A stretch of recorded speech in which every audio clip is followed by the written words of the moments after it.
E aí galera, fazendo o vídeo aqui que eu disse que ia fazer pra vocês. Minha moto aí como ficou, né? Coloquei o cano que chegou, ML instalador, né? Esportivo aí, da empresa Roncar.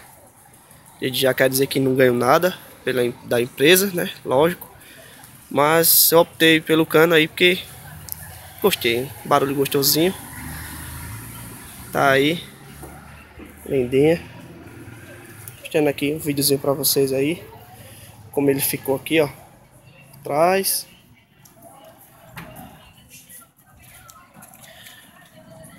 Aqui, ó. Pretendo fazer algumas modificações ainda, quer pintar esse aro, trocar essa enraiação, botar uma raiação cromada. E tá massa. Vou dar uma ligadazinha aqui pra vocês verem aqui o barulho. Novinha a moto ainda, ó. 415 km rodado. Concluindo aqui, dei uma ligadinha nela. Uma acelerada aqui para vocês escutarem o barulho aqui.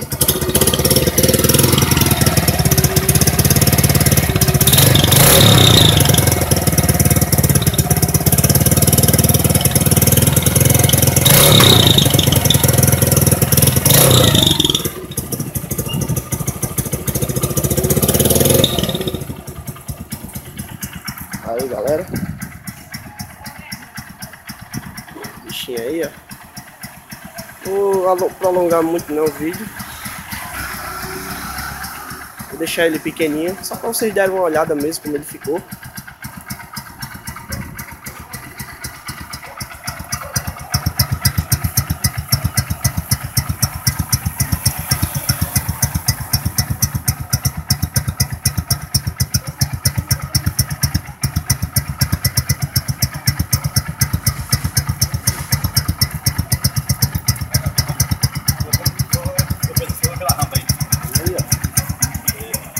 Tem uma luzinha aqui azul.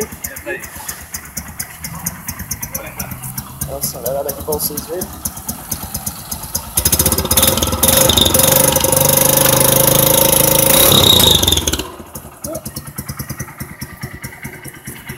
É isso aí galera. Desculpa aí por estar um pouco escuro aí, que já tá anoitecendo aqui na cidade, mas é isso aí. Valeu, quem gostou, dá um joinha aí, comenta aí. E é nóis. Valeu, parceria.